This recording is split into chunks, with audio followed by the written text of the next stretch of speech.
That's it, everybody. We are back, and I have a question for you. Do you ever overcome or try to overcome challenges? We see this online. I see it a lot on LinkedIn specifically, where people are constantly questioning and then reassessing and then reassuring themselves, in fact, that yes, I'm right for this field. I should be a developer. They get stuck on something really hard. Maybe they get laid off or something, and then they're like, maybe I shouldn't be here. And then something good happens again, and they're like, yeah, like, I'm ready to go, kind of thing. And just before we started recording this, Mike and I were discussing some like, kind of career goals that we have, kind of longer term, mid to long term, whatever you want to say, career goals that we have. And like naturally some challenges and how to overcome them or attempt to overcome them kind of came up. And so we thought, this is a rather relevant topic since we're seeing it so much, or at least I am seeing it so much on LinkedIn just from random strangers and random posts and comments that we thought, and specifically actually Mike wrote this episode. We're going to be going through some of Mike's, biggest challenges and how he tries to overcome them, whether he's successful or not.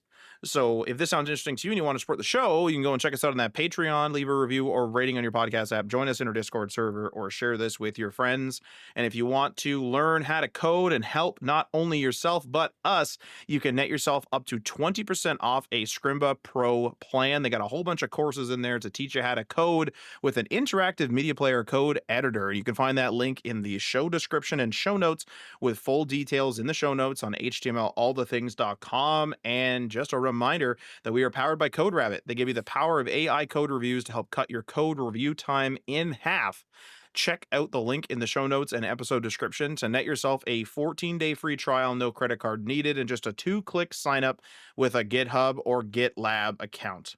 And so, Mike, please, sir, introduce us to the world of challenges. They're specifically my challenges, but I think they will resonate with some of you out there. And I really wanted to make this episode because I feel like, as with all of social media, we really do present the best version of ourselves most of the time.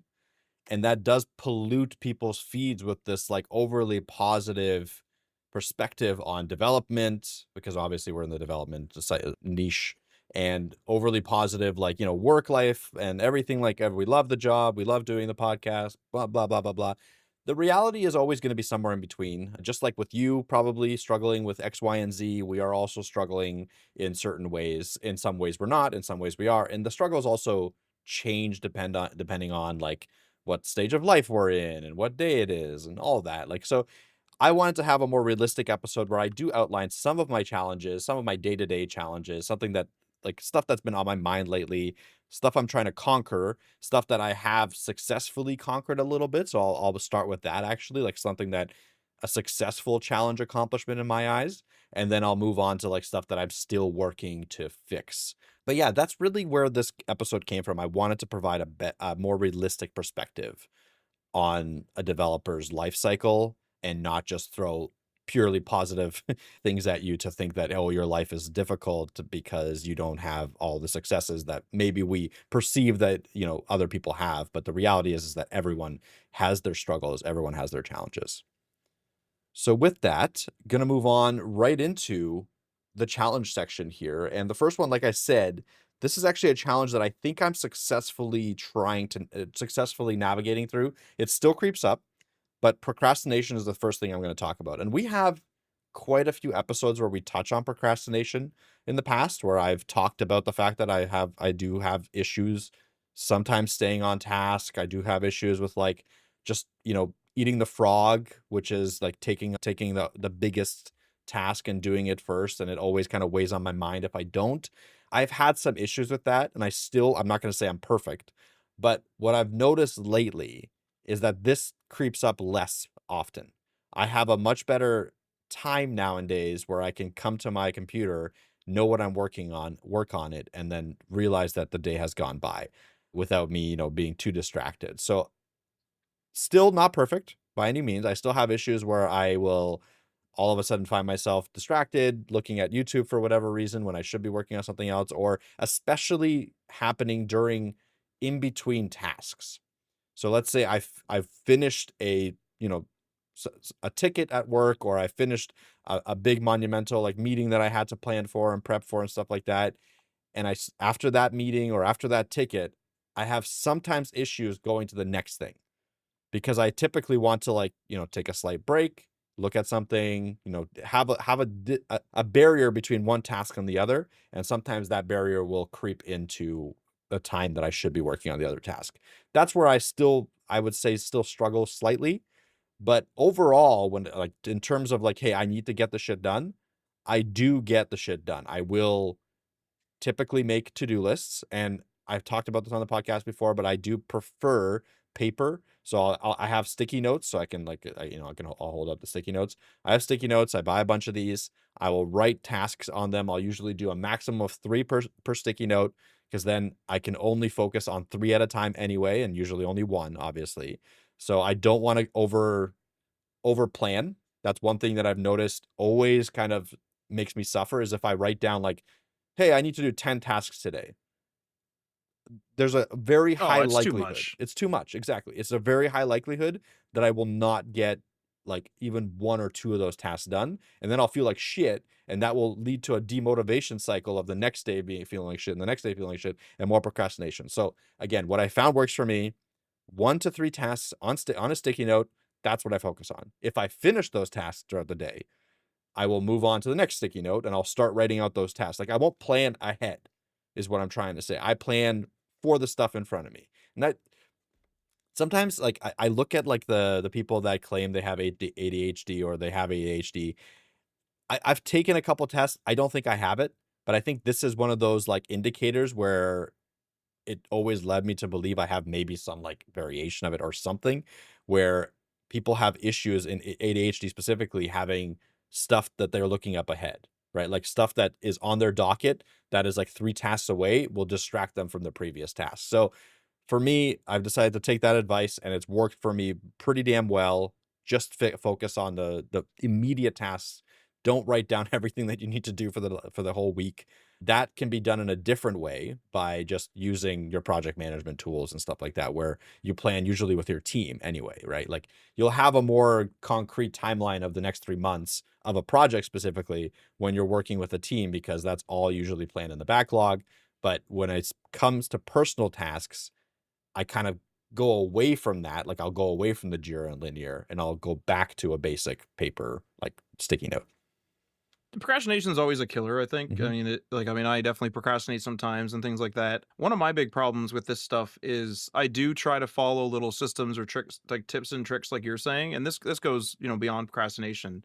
So you can apply that to like work-life balance and things like that. My issue is like I have this weird idea of life, I guess, where like I kind of hate the idea of like sticking to something that's like super rigid. And so whenever I say, "Okay, I'm going to do this thing." So for example, one of the things to I don't even know if it's really procrastination, but I had an issue where I would always think that I hadn't done enough in a day. And so I started taking logs of just informal, just for myself, writing down, "Oh, I did this, I helped this person, I took this call, whatever." Just so that at the end of the day I'd be like, "Okay, today was kind of like satisfying." Or I like did enough, or maybe I should do a couple more things and add a couple more points to it. Because I was doing that and that's such like a rigid habit, I had an issue where I just like stopped doing that. And I would like start it up again, stop it again, things like that. And one of the things actually for procrastination was I started using the app Habitica Mm, mhm. for a little bit. I was like, "Oh, I'll try this out." Like I like games, and so I'll try this out, and maybe I'll earn some, little digital coins or what have you, and just play a bit of Habitica. And so I put everything on there. Like I tried to put, like you were saying, 10 tasks is too much. But what I started doing was I started putting everything on there. So I would be like, okay, like everything from like brush my teeth to whatever, because I'm min maxing the coins I'm getting, right? And like I was just trying the app. And I found that I don't even know if it was the fact that there's too many tasks, but there just comes a point sometimes where I'm like, okay, I've like woken up, I'm gonna have a shower, brush my teeth. Okay, now the day starts. Like I'm gonna start checking my email, or maybe I check my email in bed because there was a big email I was waiting for or something. And so my point is, I feel like is like I suffer with procrastination. One of the biggest things to get rid of procrastination is finding these tips and tricks or finding things that work for you. But because I'm so like fluid in how I get things done and when I get things done, it's actually like a bit of an issue. Like I'm not like for example, I'm not afraid of an 8-hour workday from like an office or something. However, the thing I hate the most is the fact that it's a straight 8 hours, like a 9 to 5. But I'll work 10 hours, I'll end up doing some overtime, but I kind of want to do a little bit here, then stop and go do this. Or like if someone wants to golf, I'll go golf and then I still get my work done, right? Like a lot of people will think, oh, you're being lazy or this and that. That's not the case. I'll sometimes it'll be like, hey guys, like I got to work this afternoon. Let's do a quick golf game in the morning. Then I'll end up working into the evening when other people are relaxing and I'm still working. And I don't even think of that. I'm not like, man, I should be relaxing right now because it's the evening. That's not a part of what I'm thinking of. And so procrastination gets into my sphere, I guess, because what'll happen is I have a bad habit of making myself busy. So throughout all these like kind of like very not scheduled flows, I'll just call it, my issue is that I do other stuff. I procrastinate by doing other things. So if I like really don't want to record this podcast or something, I don't know. If I really didn't want to come here and record today, I'll do something else that seems expedient. Like, well, I do need to vacuum today. I do need to send that email off. I do need to do a bit of my taxes today, file some receipts. I do need to do a bit of my income reports at work. And so I'm getting other stuff that it should be done. And I have heard of that before, where I'm almost like procrastinating by doing other tasks as an excuse for not doing the main task. And the only thing I've found that works for me in personally is that I literally just try to identify when I'm doing that and go, I don't want to do X, but I'm going to go and do that anyway. And then once I get into the weeds of doing that thing, then I'm fine. Absolutely. It's always that starting point, like getting started that kills me. Like starting any new big task, especially, is something where I'll just like sit there and stare at the wall and see nothing. But again, it is about the tips and tricks, but it also is about finding out again what works for you at what points throughout your day, your week, your month, your life cycle, whatever, right? Like what worked for you in your 20s might not be something that works for you in your 30s. So you have to kind of always constantly adapt to whatever is the best way for you to not procrastinate as much. Like, for example, one of the tricks that I use is the Pomodoro technique, but I only use it when I need it.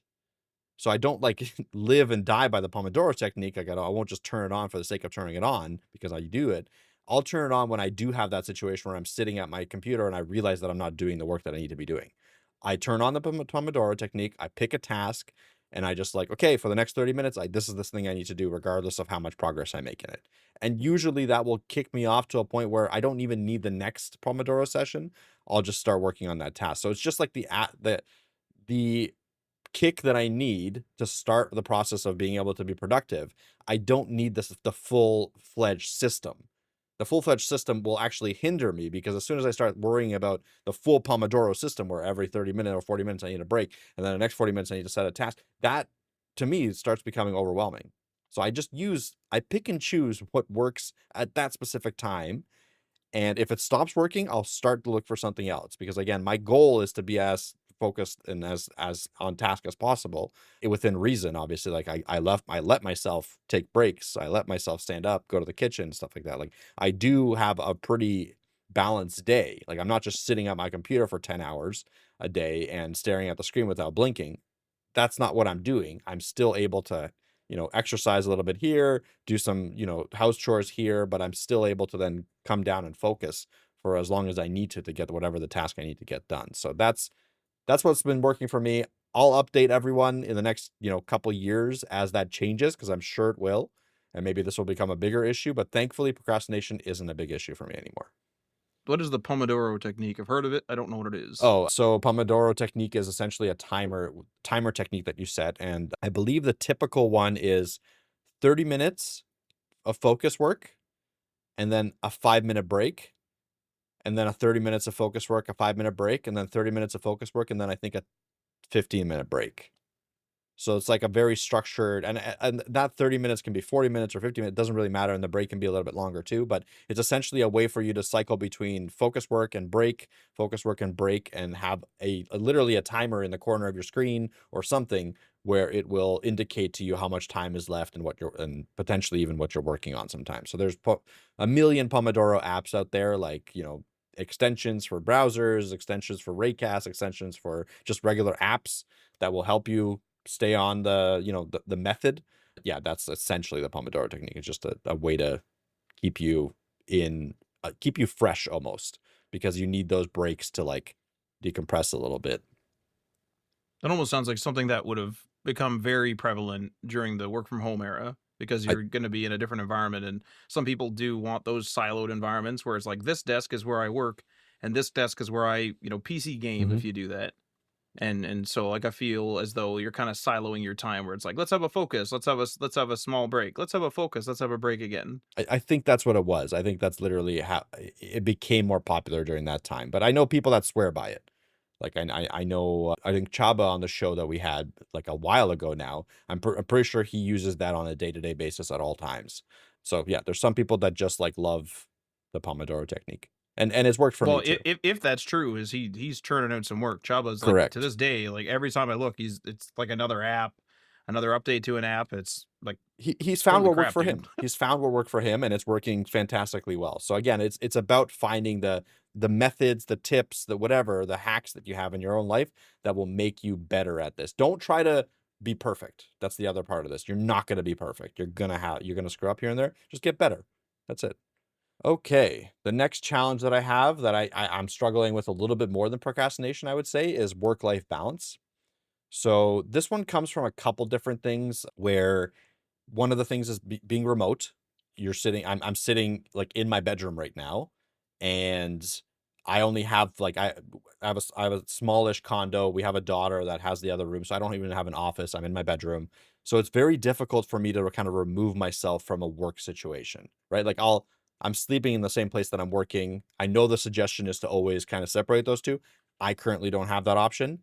So for me, the work-life balance has become a little bit more complicated. It's become more difficult, right? I still try to kind of separate it out where like I right now I have like a work laptop and a home PC.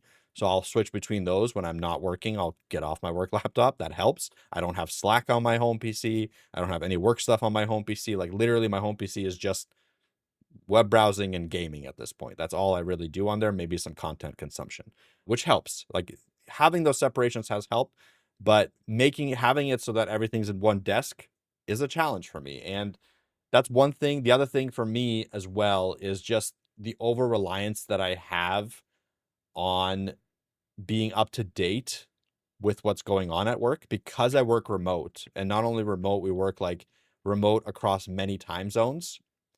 A lot of this a lot of the issue comes in the fact that people are starting work when I'm going to sleep sometimes. And so when I wake up, I'll have a bunch of messages from people that have already worked like a full day. And sometimes there'll be fires literally during the night that I'm not able to Right. put out, obviously. And so I'll have to wake up into that situation. Right. So this is like, and it's the same thing for like after my work period where, I'm relaxing in the evening and people are starting work. They could be asking questions at that time. I try not to like be over reliant on the phone and like making sure that I don't answer everything all the time. Like if I'm eating dinner, I usually try not to answer anything. Like not always successful in that, but I try not to. And like when I'm spending time with my daughter at the park or something like that, like I try to keep that separation a little bit where I'm not answering questions. But when I sit down on the couch, I inherently just look at my phone. And even if I mute notifications, which I sometimes do, I'll have this like I almost have like a bad feeling if I don't just check in. I'll be like, if something's wrong and I'm letting it be wrong, then I'm inherently making my life harder later on. Yeah, I'm just going to jump in here. I think it's an addiction I think it is. Like, I think it is because like I a have it too. psychological thing. Yeah, absolutely. Because the thing is think about so I have two separate phones to combat this what I'm going to call an addiction. Whether it's an actual clinical addiction, I cannot tell you from a doctor's perspective. This is a self-diagnosis, so it could be completely incorrect. However, I'm going to call it an addiction for the sake of this episode right now. But the thing is like I found myself addicted to constantly checking, and my issue was is that somebody like people would message me about work stuff when I'm out doing something else. And so my brain is in, party mode, family time, driving, whatever the situation is. Sometimes I can do something about the issue, sometimes I cannot. And the major problem is that I'd get a message that would derail that mindset. Now I'm not just driving home, I'm driving home in a panic or a hurry, knowing I have to get on the computer. I'm not just, at a family event. I'm figuring out when we're leaving so that I can go and solve a problem, or figuring out if I can get someone's Wi Fi and a laptop to solve something. And I know that a lot of people who are very dedicated to their jobs do that. To me, that makes my regular, say, 9 to 5 worse, personally. And I equate that to an addiction. So I have a separate phone. Some stuff still goes to my personal phone because we have some clients that'll be like, I'm only going to send you messages on WhatsApp or whatever. And it's like, well, I guess like everyone has their own specific app that they want to specifically use. And so what I do is I actually mute those people's conversations, and that's just the way it goes because I'm not going to be constantly derailed 24/7, 365, when especially when they're not paying for that is a key thing, and we've kind of talked about that to death. But lately what I have been doing is I've been watching some YouTube channels on digital minimalism and also just sort of digital life.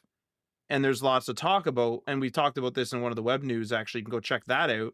But so I'll just do a basic rundown. I won't redo what we did in the web news, but basically the idea is that you're going to your phone for everything. It's your point and shoot camera, it's your gaming device, it's your messaging, it's your work messaging, personal messaging, it's your social media, it's your whatever. And it's eating a lot of your time. Not only is it all of that, but it's also a huge distraction because you can go on your personal TikTok and you can get pulled into a news story and things.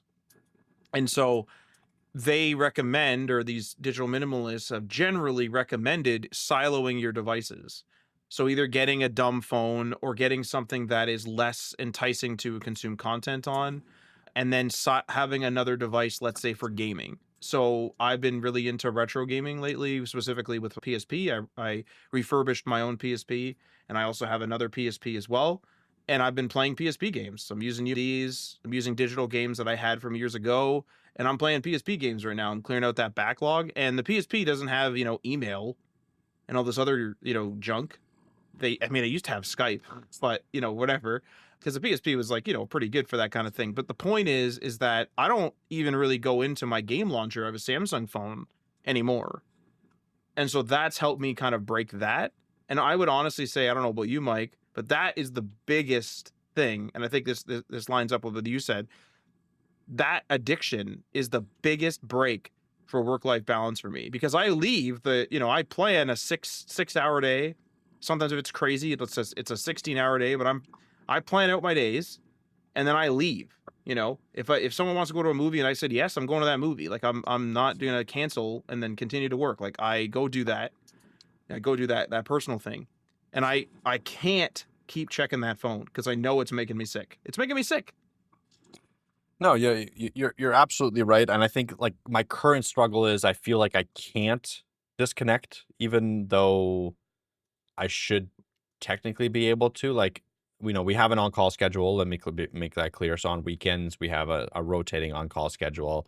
For the most part, that actually works. Where I am able to disconnect on weekends because most people aren't working. It's usually like the on-call is literally for fires, and the on-call engineer will put out those fires. So weekends aren't really my issue. Like weekends, I can go out, do whatever I want as long as I'm not on call. Like, I don't usually check my Slack or anything like that. I actually am pretty good at work-life balance on weekends.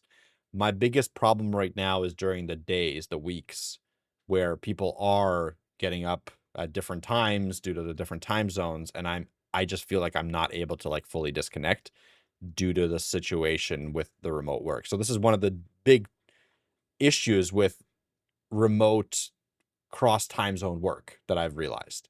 Like this is something that maybe isn't talked about as much, where like, everyone kind of glorifies remote work. And let me be clear, remote work overall probably has way more positives than negatives. There are negatives though, and this is one of the big negatives, right? And the thing that you mentioned earlier where like is another point for me here in the challenges is derailments, right? Like during these times, like sometimes I'll wake up and I'll have a fire that needs to be put out, or just I'll have like a shitty message to see in the Slack from someone that's like upset or whatever. Like it doesn't matter. Like it happens, people emotions get through. And that will kind of throw off my whole day as well. So just being even Of during course. work hours, sometimes I'll have a derailment that like just a shitty message, a city situation, something goes down and I'm solving it, I'm trying to figure it out. And then I realize that like even when I'm done figuring it out, it's like sticking with me and it's making me less productive. It's making me less reasonable. I feel like I'm more agitated as a person, even like in my home, like, with my wife and daughter. Like I'm having trouble dealing with derailments. That's the cusp of the issue where like I should be able to take the issue, solve it, address it in some way, shape, or form, and then move on. Easier said than done. Like, Yeah. yeah, like it depends on how bad the situation is or whatever it is, but like that's a challenge that I'm kind of dealing with right now is like I have more derailments than I had before. And because of that, I find myself just less productive and dreading those derailments. Like I think like similar to what you were saying, Matt, where like you were just like, you needed that separation because you were afraid of what would happen, like what would be sent to you while you were out at a movie, right? Like that kind of is starting to happen to me. I'm s- I mean, I'm not a doctor, but I am like completely in the narrative, or I completely agree with the narrative that the phone is making us sick. And I'm a tech guy. I'm not saying I'm leaving tech and I'm going to start, growing like corn. Like that's not my point. My thing is I sincerely believe that it's great to have a centralized device. I appreciate smartphones. I have one. I will get another one. That's not my point. That's not my issue. But derailments and the work life balance 100% is because of the freaking phone. And even in just personal life, I'll give an example. My girlfriend and I had this day last year where, well, okay, I'll just lay this out. So we had 6 weddings last year, including like wedding events. So like there was a couple of like engagement parties, but it was like formal and things. So 6 big events. Many of them were over, not necessarily far away, but you have to get taxis and get cabs and things. And totally appreciate being a part of everyone's wedding. That's not my problem. But we had this one particular day where we had a lot of planning. So we get all the planning done and everything's good. Her and I are like, let's go for dinner, let's go grab a couple drinks at this bar. So we go do that.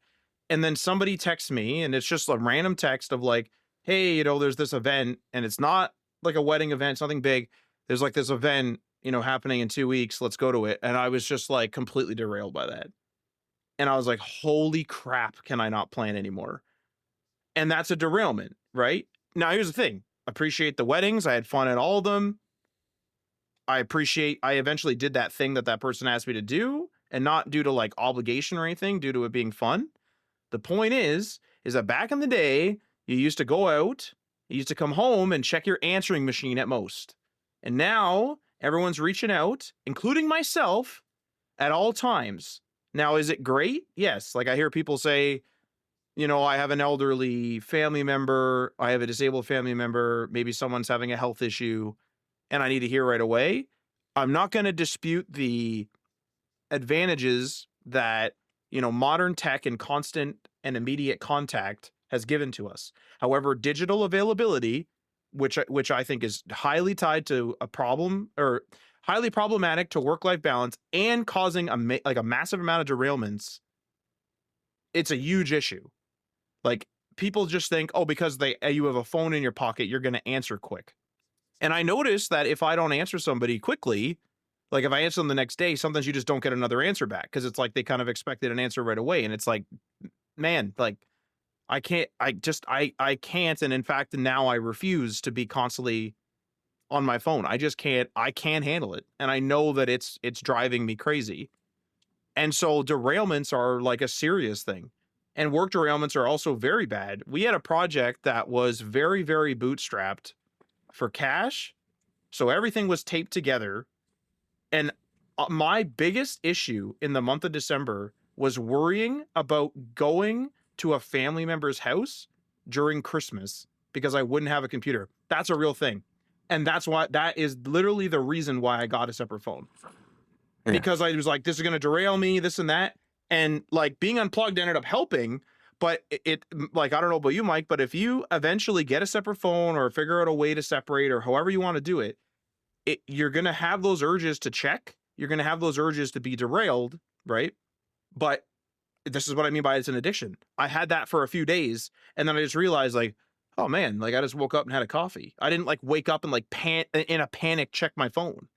And that happened. Now, I want to be clear here that sometimes you're waiting for a big message. Sometimes you are doing something big at work. Sometimes, like, just a quick text from a friend, like I said, can derail you. There's no like perfect solution here, right? Things can derail you, like things happen. That's just part of life. But the point is that we can't be constantly available on our phones, professionally, personally, or both, period. And I sincerely attribute it to a bunch of these problems. Like I don't even know. I never thought I'd be like this. I was always like, plug me into a million screens, hook me up to a bunch of stuff, give me smart glasses, give me this, give me that. And then I eventually was just like, holy crap. Like I can't. I'm an analog being, and I'm being digitally like disastered. Because here's I'll ask you a question, Mike, and like I'll hand it back to you. I'll give you this answer. I sometimes ask myself this: if this phone, I'm holding my work phone right now. If this phone broke, and I was like, oh shoot, and I had to call up the carrier. They send me a new one. Takes 2 days. Is the whole company going to shut down? Probably not. In fact, very low chance of that happening. And the same thing with my personal phone. If I'm out doing something and my personal phone stops working, it sucks. Had to go get another phone. But here's the thing, it broke. And if anyone's like, saying, Matt, where are you? Where are you? Which is definitely going to happen.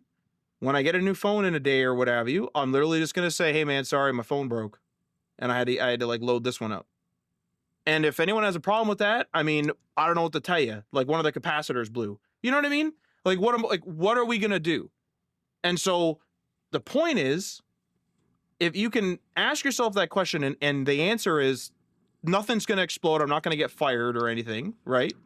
Then you can actually turn it off. And I do think it's an addiction to constantly check it. For me right now, and this kind of leads into another one of the challenges that I have, is I'm moving towards more of a management role versus being Mm. just an individual contributor. So some stuff that comes across my Slack, even during off hours, is something that's blocking someone else from doing their job.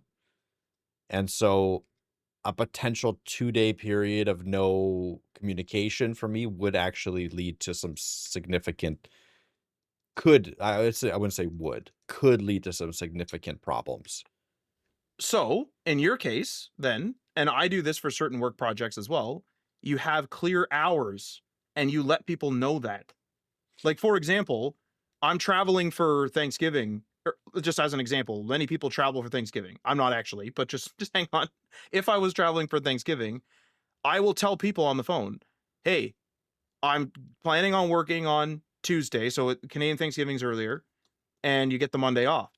I'm planning on traveling for Thanksgiving. I'm planning on working on Tuesday. If you do not hear from me, I will talk to you Wednesday because I'm traveling and maybe my travel got messed up."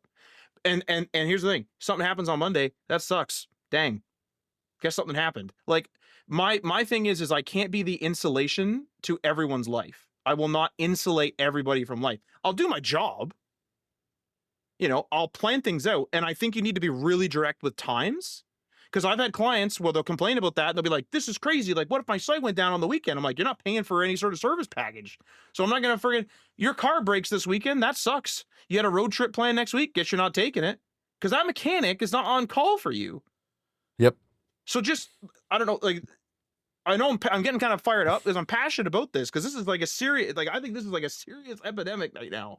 Like, Yeah, and you're not wrong. It's definitely draining on me, but and certain things like for example, I do have set work hours and I have it like automatically show and hide notifications based on the time of day for me, which helps, which is a helpful thing. Like unless I'm directly pinged after 5 p.m. on a work day, I don't get any notification. which is awesome. Like I don't have to check everything. Like during the workday, I'll get notifications. After the workday, I'll get only notifications for like emergencies, quote unquote, which is helpful. Again, I think it is on me sometimes to just be able to turn off and allow the systems that we have in place to do their job. Like, for example, we have one system where, like, if it's after work hours and something happens, there's a red phone. Like, there is a way to contact you that's outside of the Slack. So if there is an emergency, and 99.99% of the time, the stuff that I'm answering outside of work hours is not an emergency. I want to make that clear. If there is an emergency, someone can always reach out to me and just give me, like, actually call me, right? And then I'll know that that's a serious problem. So, like, I think I need to rely on that a little bit more, like you're saying. I do, and maybe make it more clear that I'm out sometimes when I am out, so that I don't rely on it. And there's another thing that I'm thinking of doing, which is deleting Slack off my phone. Like, I might just delete the work messaging app off my phone. I'll have it on my computer. And again, if there is an emergency, someone will call me. So And allow yourself to reinstall it. I think a big part of this sure, is yeah. like if there's a huge project and Mhm. you're actually passionate and you're actually worried, It's a good point. and it could be a slippery slope, but just allow yourself, if you want or if you need, to reinstall it. I have, I when we were first working with our editors, I put Slack on my personal phone, which is like a breach of what I said. Mhm. However, it's like I need to talk to this person. Sometimes they're talking to me on the weekend. I need to have this set up. Once this is set up, I got the ball rolling, and then that's it, right? So now I can delete it or block it or whatever. Mhm. Like I think that being too rigid is also an issue. And that's kind of why I'm always like, I don't like these like really strict Yeah. systems. That's a personal thing. I know some people love it, but just like allow yourself to do that. Allow yourself to be like, man, I really need to have Slack on my phone right now, but I can't. It's like, what do you mean by you can't? Like you could do it for this weekend because you're setting something up. Because here's the thing, some people will actually have a worse weekend being like, my God, I really should have this Slack actually. It's like, okay, well then like literally do it. Just do it. But then know and try to have some discipline. And it sucks, but try to have some discipline to get rid of it again. Mhm. Like when that project's done, like, nope, that's it, boys. Like, sorry. Another thing I do, I don't know if this helps you, Mike. I set reminders for things. And I also have notification checks. So I've told people I am going to check, like if something's pending over the weekend, let's just say like something happens Friday at 3, I don't see it till 5, they're gone. Oh, okay. I can fix the issue kind of. I can band-aid it, but I need a little more information. Send them the email and say, I'm going to check my email at 9 a.m. on Saturday and 9 a.m. on Sunday. Otherwise, I'll be back Monday. And I set a reminder and I check it at that time. They miss those windows, they miss those windows. I'm being reasonable. I'm not overwhelming myself all day on my weekend. I'm checking those things. And I've had people that'll like, email at 9:05, they missed it, and they even say, "Shoot, I think I missed your window. Sorry. Here's the thing. Hopefully you see it Monday. Hopefully you see it on that the Sunday window." And that's it, right? And so you just make the best of a bad situation. And like I've never had a customer complain about that personally. And just set reminders. And actually that derailment I was talking about with my girlfriend, for example, what I did was I didn't answer the message or whatever. I literally set a reminder to answer that, so I knew it wouldn't, in case I swiped it away or something, so I wouldn't have to rely on the notification shade. And now I know, okay, that's on the back burner, but I set the reminder within a reasonable time to answer, so no one's like, Matt, where are you? Kind of thing, right? It's Mhm. just to me, it's time management. And I don't know if that helps you at all, but this is the stuff I've been kind of fighting for like 2 years. I feel like. Yeah, I think it does help, and I think it's something that I really have to pay more attention to. This is something that I've really been noticing that has been affecting me probably over the last couple months. So this is a relatively new realization. Like before I was, I think, managing it better, or I just had more energy to manage it. That's another thing. Like I just, I was more I was just excited about a lot of the stuff that I was doing. Now a lot of it is in maintenance mode. A lot of it is less exciting. So therefore I'm just trying to find a way that works so that I am able to keep up my excitement and not get burned by constantly being on all the time. So yeah, I think what you're saying does help. I think I need to pay way more attention to the situation and implement some of these suggestions that you have sooner rather than later, because I think definitely if I don't, is a good chance that it'll lead to burnout, which is not good for anyone. We have plenty of episodes on burnout, the ramifications of burnout. Definitely something for you, like for you to keep an eye on when you're in in situations like I am, because if you get to burnout and it becomes bad, that's not just like a, oh, take a week off. That is potentially a career ender. Like Yes. you could be Yeah. at the Yeah. point where you're just like, I'm done with this. Like I can't do this anymore. That I have spoken to a few people in that situation where they burnt themselves to the point where they just could not work in the space anymore.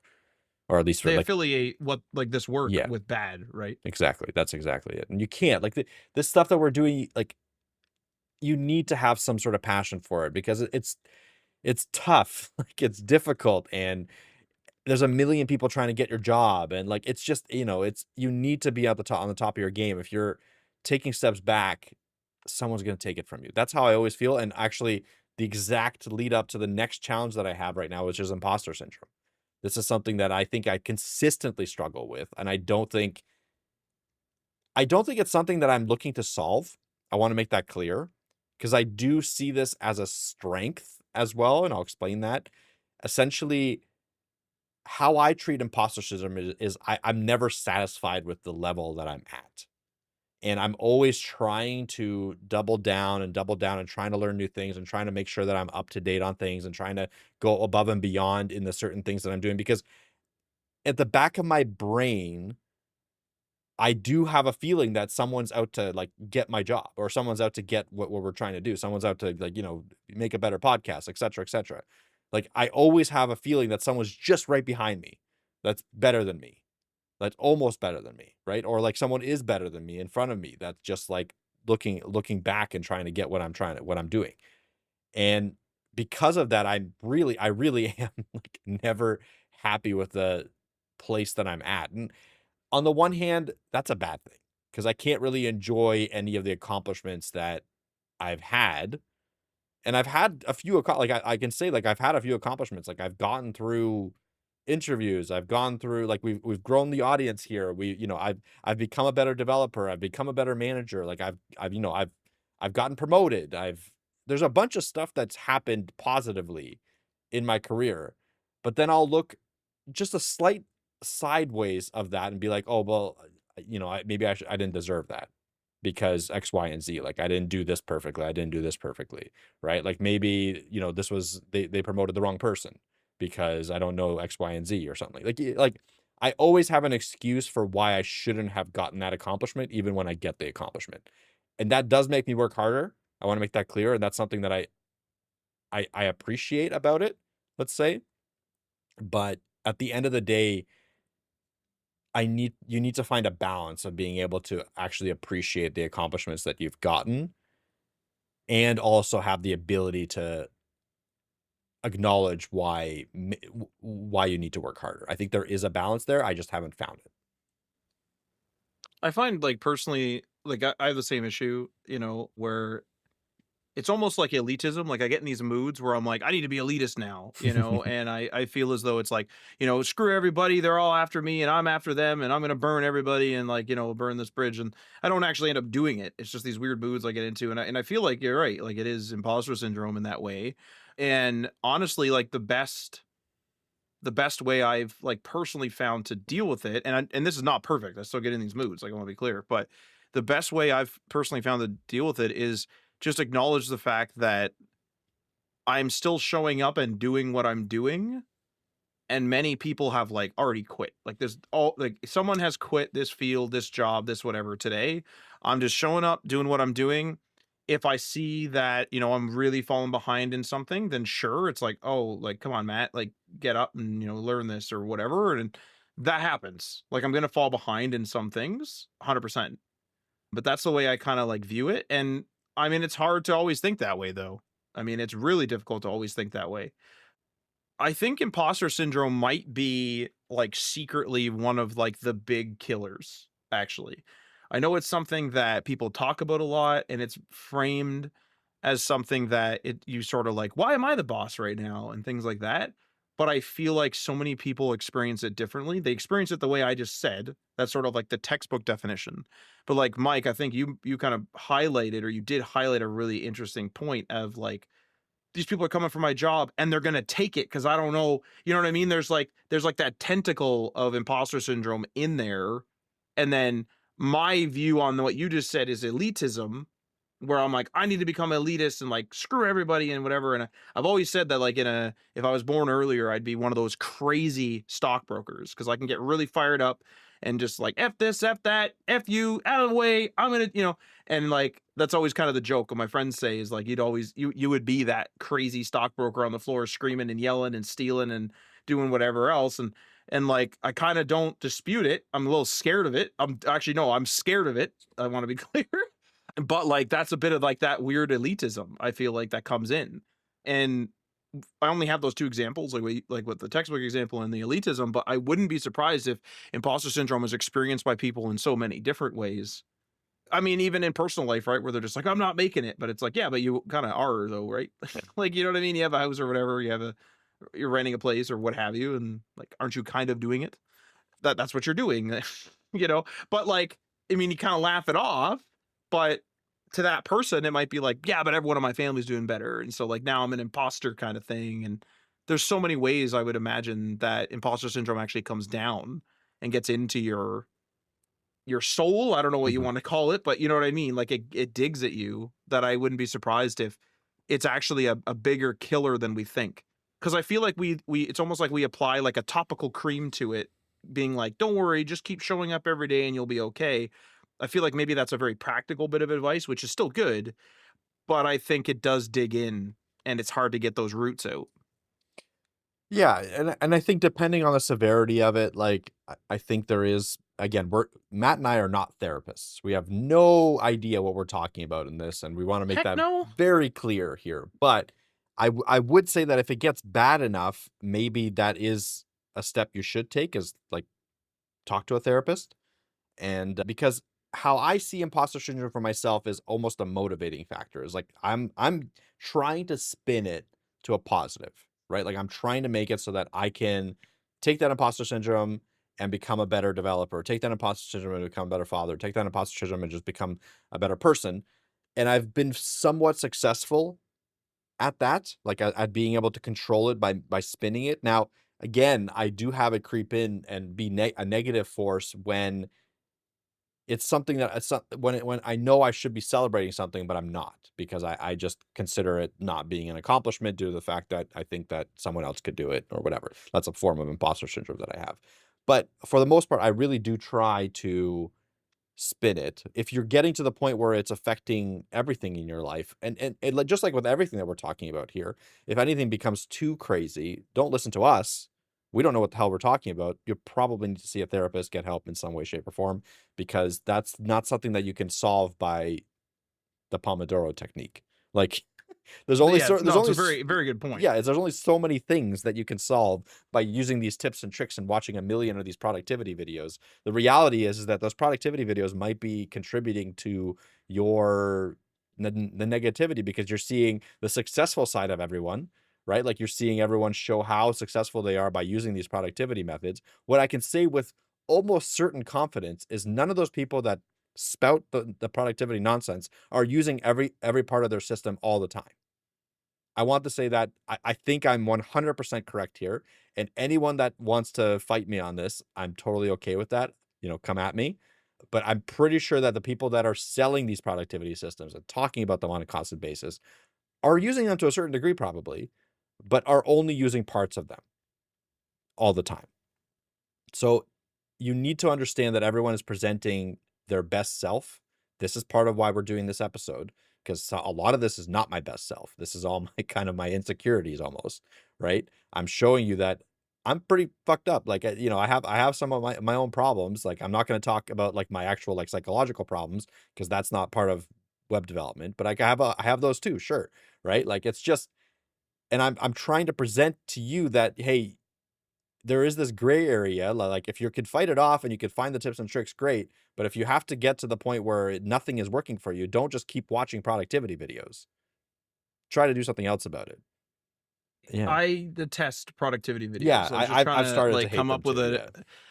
It's because it's like wake up at 5, Yeah. do this, that over here, this and that. And I was like, yeah, but I mean, Yesterday I had an inkling to get something done and I did it at 2 a.m. and I just broke the system, but I got the thing done anyway. I think here's the thing is I feel as though there's a lot of financial like systems or advice out there where like some people are like invest all your money, other people are like, do the what's the Dave Ramsey payment method, the rolling stone, not the rolling stone, the like what do they call that? The waterfall method or the rolling a boulder down a hill or whatever where you pay off these like easy to pay off debts and you keep pay off, pay off, pay off, pay off. Instead of tackling the big one, you tackle the little ones and you roll, roll, roll, roll, roll, and then you eventually can crush that big debt because you're like so confident in paying off debts and things. Whereas other people are like, interest rates are whatever, blah, blah, blah. You should go after the big one first, or you should look at the interest rates and do an analysis. I think the reason why we have so many people that are popular that are doing or are giving these pieces of advice is because it's an individual thing and it's like a persona thing. Some people need that strict, hey, you're messing up your finances and you're messing up your retirement and you're messing up things and you're gonna friggin', potentially be homeless or you're setting yourself up for a life of struggle. What are you doing? Use this system. And someone goes, all right, and then just use the system, and that's what they do. I have a buddy who is not in financial straits, but I was talking to him and I was saying how I prefer to code for myself. I would, I like to make little projects or, what have you, work on hat and things. And he was like, "What do you mean by code for yourself?" And he's a professional developer and he had no idea what I was talking about. And that's sincere. And when I explained it, obviously it's an easy explain, but he's just like, "Oh, well, I don't want to do all the business stuff to make that personal stuff make money." And he's a guy who just went to school, got his, degree, got a job, does the job, goes home. And that's what he does, right? That's his job. And he works hard and that, I'm not trying to belittle that. He works more than me for sure. But the point is that that's a different person than me, obviously, because he didn't even know what I meant. like, so Mm. I feel as though that's why there's these different systems. Like some people are more risk averse, some people are not. There's so many different personas and so many things you could pull on where that's why there's so many systems. And I think this touches on something really important throughout this episode is that like I've tried a bunch of different methods and the things that I've been given advice and Mike's been giving advice as well throughout this episode, I'm sure have boiled down like we've boiled it down from, hey, I hated this method. I'm going to try this. I'm going to try this. I'm going to try this. We've been doing it for a while. So now we have some methods that work for us and there may be methods out there that work better, but we've gone through methods. We didn't just choose a method, stick to it, and even though we hated it, been like, okay, we're sticking to this. Don't feel as though you need to stick to like if setting reminders on your phone sucks and you hate doing that, maybe that's not the way to do it. Stick with it. Like things suck for the first little while, so maybe stick with it for a little bit and see if you get used to it. If you really hate it, then you really hate it, and that's not what you're gonna do. And fair enough. Some people are going to write things down on paper. I tried that for a while because I was starting to feel that phone addiction. I hate writing stuff down on paper. I don't like doing that. And to the point where when someone has me write something, I actually struggle to write with my hands because I don't want to use a pen and paper. Like and when I say struggle, it's because I'm literally out of practice. I acknowledge the benefits of typing something out digitally and having it in the cloud, right? Just as an example, a low hanging example. Some people would be like, "Oh, it's going to pull me into TikTok." Well, it doesn't do that to me. So that boom, I can write in Word or whatever, or write in OneNote, what have you, Notion. This person can't do it. They got to have a notebook. That person wants to have the digital notes and write physically. They have one of those smart pens, right? So the thing is like, don't knock yourself down. Like you buy a smart pen and you absolutely detest it and you hate it and you try it for a semester of school or something and you still hate it. Maybe the smart pen's not for you. Maybe the real thing, or maybe just typing is better for you. You don't have to feel locked into like that one solving, stick to it, figure it out. Don't like it, move on. Like how many things have you tried, Mike? Like I've tried a bunch of stuff, Yeah. to solve an issue, whether it's imposter syndrome or procrastination or whatever. Yeah. I try things all the time. Like I don't watch those productivity videos anymore. Like we talked about, like I don't like them. I think that they are promoting a bad view of the reality of a person's life. Like if someone is really that productive, like where they wake up and do something positive from 5 a.m. till like whenever they go to sleep, like I just think that promotes imposter syndrome more than anything. Like that will make you less productive by watching those. So finding different ways to make yourself more productive, and if you watch those videos, then taking little pieces of them and putting them together is something that I would recommend, and just trying different things that work for you, and then notice, like, keep an eye on yourself a little bit, which is weird to say, but, like, see if the stuff is still working for you. Like, 6 months down the line, couple years down the line, maybe something stops working for you that worked for you 2 years ago. Adjust. That's what I try to do. Like, I don't just try new techniques for the sake of trying new techniques. I'll try new techniques when I notice that the ones that I'm using right now aren't fully effective. Like, I think that's a key thing, Yeah. is like not to nail yourself down. Mhm. Like, even if you have an investment, like, if you and I've talked about the phone to death Mhm. today. If you decide tomorrow to get a separate phone, and you're like, I don't want to carry this stupid thing, I hate it. You do it for a month or two, you choose a period of time, whatever. You don't get used to it. You don't like charging the stupid thing. You just like charging one phone. You think you'd be better with one central phone. It sucks. You spent some money on a phone, get rid of it and try something else. Don't stick with that plan and be invested. Like, you're effectively financially invested in that other phone now. You got an extra phone that you have to upgrade every few years or what have you, or get it repaired or whatever. You got to keep paying for the plan. The heck with all that, man. You're like, I tried this, it sucked. I'm out a little bit of money. You got to pay for your education, whether or not you're going to an institution. I hear that a lot. You're paying for your education. What they say about experience, it costs a heck of a lot. It costs nothing, but it also costs a heck of a lot. It's because you're not paying to, necessarily, like, quote unquote, use that phone or decide you're going to use that phone. But you need that life experience of, you have that phone, so now you actually had to pay some, right? And the thing you got from it was not the fact that you paid for this phone and you loved it. The thing you got from it was the experience of, I don't want two phones. Fair enough. I want to become more of a minimalist or something. There you go. You just figure something out. Yeah, and really, like, this episode, again, I don't think I've given enough structured advice, and I don't want to. I don't want to tell you what to do. This all this Yeah, stuff that we're talking about is such a shit show and will change based on the day, really, for me. Like, some days I don't to be fair, a lot of days I don't have derailments, and I'm good. It's just, like, 1 day a week nowadays, and that's been enough for me to, like, have it affect my, obviously, like, 1 day a week is quite often, for it to affect my, like, overall productivity. So that's why it's become a serious issue over the last little while, where, like, derailments has just become an issue, like, it's going up, but it's not every day. So most days I'm fine. Most days I have good days. Even when a bad message comes in, I can, like, work around it and it doesn't, like, derail me completely. It's just, like, sometimes something just gets to you, like, some one message just of gets to course. you, and as that happens, the next time it kind of builds on that, and, like, you start to get resentment and you start to get pissed, and it's one of those things, like, same with the work-life balance, same with the procrastination. It's a daily fight for me that I have to continually work on and get better and better at, and then fail at certain things, but, like, this is the stuff that I'm dealing with right now. I don't, like, I think we've gone enough we've done enough, analyzing in this episode. I'm not gonna go over the last thing I had here. I'll leave it in the show notes, so I might actually fill it out a little bit more, but regardless, I really do think it's important to acknowledge these challenges when you're going through them, because I'm hoping what will this do, and this is kind of like a free therapy session for me, is that now that I've acknowledged them publicly, I can go about and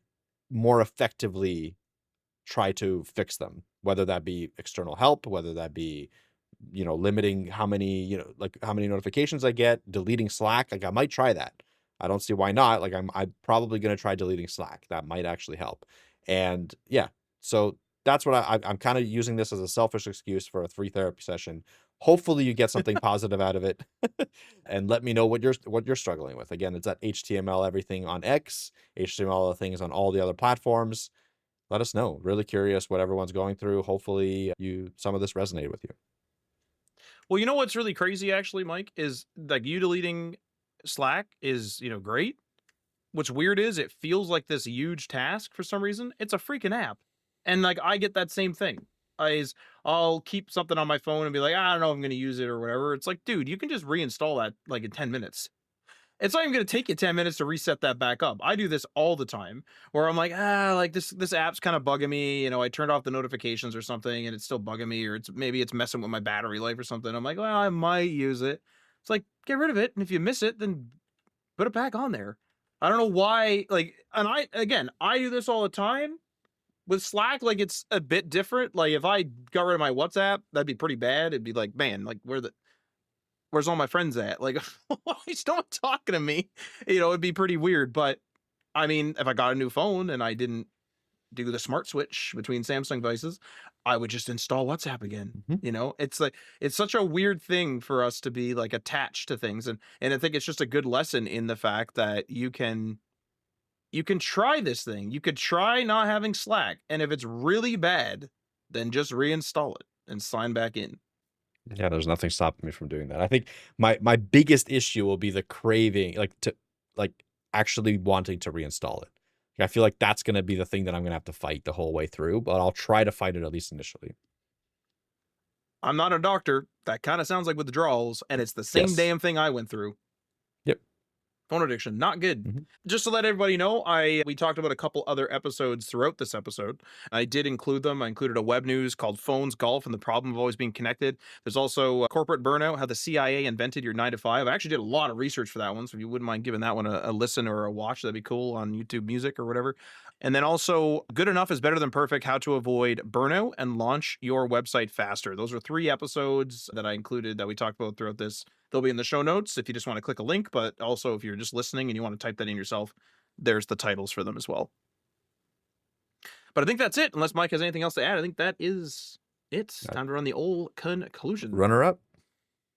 Well, if you want to support episodes like this, which are free therapy sessions for Mike, you can go and do so on patreon.com/HTML all the things and check out the tiers and give that a go. Many thanks to our $3 tier patrons, Tim from the Web Hacker on thewebhacker.com, Jason from Geek Life Radio via geekliferadio.com, Garrett Segal, Level Up Financial Planning via www.levelupfinancialplanning.com, Magnus from YesWeb via yesweb.se, Syntaxify from the HTML All the Things Discord server, and Stacy Mosteler from the website swoonworthydesigns.com. And I'd also like to give a shout out to Michael LaRocca, contributing author on htmlallthethings.com. Michael is the author of Self-Taught the X Generation blog at selftaughttxg.com. And if you want to learn how to code, you can go and net yourself up to 20% off a Scrimba Pro plan. They have a whole bunch of courses on there, some free, some paid, a whole bunch of great instructors as well. Go and check it out. It's a really cool app where you can pause what the instructor is doing, and you could actually mess with the code live, and then you can press play and the instructor just starts talking, and all the stuff that you changed reverts, and you can just keep on listening to what's going on. Break the code, play with it, do whatever you want. Again, up to 20% off a Scrimba Pro plan. Full details in the show notes on htmlallthethings.com. The link will be in the show description and in the show notes as well, of course.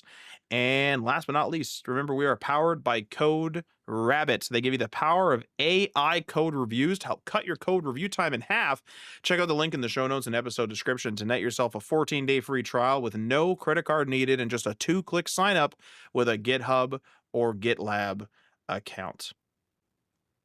And feel free to leave a comment or a review on the platform that you are listening to this on. And this outro will sign us off.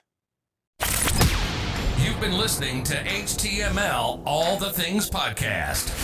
Web development, web design, and small business. We hope you've gotten some useful and practical information from this show. And we hope you appreciate that we talk to you like human beings. And we hope you had some fun. We'll be back soon. But in the meantime, hit us up on social media on Facebook, Instagram, and Patreon at HTML All the Things. And on Twitter at HTML Everything. Until next time, this is HTML All the Things, signing off.